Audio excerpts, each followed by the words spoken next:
Boa noite, prof. Como é que a senhora tá? Tudo bom? Prof, seguinte, eu vou falar hoje sobre os elementos magnésio, alumínio e o silício. Tá bom. Vou começar com o magnésio. O nome dele é de origem da Magnésia, que em grego ele se designava por uma região da Tessália. O escocês Joseph Blank, ele reconheceu o magnésio como um elemento químico em 1755. Por volta de 1808, o Sir Humphry Davy, eu acho que é assim que se pronuncia, ele obteve o metal puro com a eletrólise de uma mistura de magnésia e óxido de mercúrio. O magnésio ele tem diversas aplicações. O elemento magnésio, né, ele é aplicado tipo na fabricação de fogos de artifício, lâmpadas e ainda está tipo presente em flashes fotográficos. Ele pode também ser usado como catalisador em reações orgânicas. Essas reações elas podem ser de adição e redução, ou até mesmo de desalogenização e condensação. Ele se localiza, e na verdade não, ele se pertence.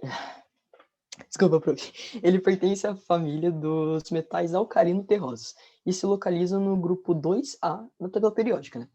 A distribuição eletrônica dele é igual a 1s2, 2s2, 2p6 e 3s2. Ele é encontrado na superfície da Terra e ele está presente de forma mineral e ele pode também ser extraído em minerais tipo rochosos como dolomita, olivina, magnesita, serpentina, entre outros.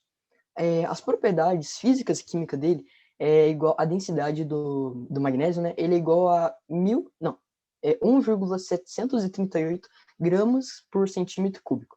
E o ponto de fusão do magnésio é de 650 graus. Já o ponto de ebulição do magnésio é de 1091 graus. A cor do magnésio é branco prateado. Tá, agora eu vou falar um pouquinho sobre o alumínio. O alumínio, ele tanto na Grécia como na Roma, ele se empregava a pedra úmida, que é do latim alumen. Ele era um sal duplo de alumínio e potássio, que era geralmente ele era dado a Friedrich Höhler, que era o reconhecimento do isolamento do alumínio, né? Então, Friedrich Höhler, normalmente a gente fala aquele que reconheceu o isolamento do alumínio, né? Então, o fato que tipo ocorreu em 1827, apesar que tipo o metal dele ter sido obtido impuro alguns anos antes pelo físico e químico Hans Christian Ørsted, acho que é assim que fala. As aplicações do alumínio, né? Ele é usado na produção de muitos componentes dos aviões e foguetes. Ele também pode ser usado em refletores automotivos, fabricação de espelhos, de telescópios, substituição, é, é, substituição de prata. Desculpa para mim. Devido à sua grande reatividade química, ele também é usado como combustível sólido para foguetes e para a produção de explosivos. Ele ainda é usado como ânodo de sacrifício em processos de aluminotermia para a obtenção de metais. Trata-se de um elemento de característica metálica, né? Então, metal, e ele está localizado no terceiro período da família do boro, a família 3A. Na tabela periódica, sendo, portanto, um elemento representativo. A distribuição eletrônica dele é de 1s2, 2s2, 2p6, 3s2 e 3p1. Ele pode ser encontrado, quer dizer, apesar de ele ser um alumínio, desse alumínio ele ser um metal encontrado em abundância na costa terrestre, 8,1% é raramente encontrado livre, né? Então, o alumínio ele é encontrado na natureza apenas tipo na forma de minério, ou seja, ele faz parte da composição de uma substância mineral. O minério em si, mais comum o minério, ele é mais comum em que encontramos o alumínio é a bauxita. A bauxita é um minério que apresenta óxido de alumínio hidratado. As propriedades químicas e físicas dele é a densidade do alumínio é igual a 2,7 gramas sobre centímetros cúbicos e o ponto de fusão do alumínio é de aproximadamente 660,323 graus. Já o ponto de ebulição é de 2.519 graus. A cor do alumínio é prata fosca. Agora eu vou falar um pouquinho sobre o silício. Tá bom. O silício, ele vem do latim silex, sílica. Ele foi identificado pela primeira vez por Anthony Lavoisier, né, em 1787. E, posteriormente, ele foi considerado como elemento por Humphry Davy, em 1800. Em 1811, José Luguei-Lussac e Louis Jacques Tanner provavelmente prepararam o silício amorfo impuro, aquecendo potássios com tetracloretos de silício.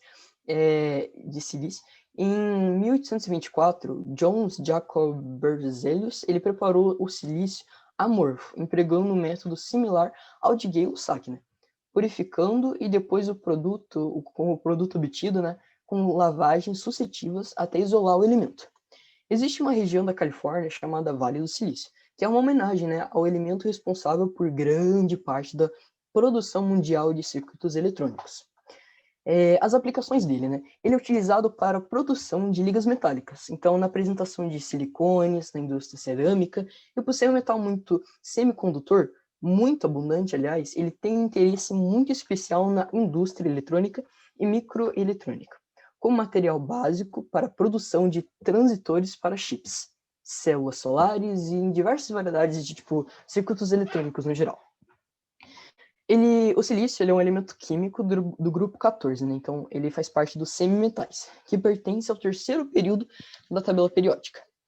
A distribuição eletrônica dele é igual a 1s2, 2s2, 2p6, 3s2 e 3p2. Onde encontrar ele, né? Apenas os compostos de silício eles podem ser encontrados na natureza. Então o silício ele é o segundo elemento mais abundante na crosta terrestre.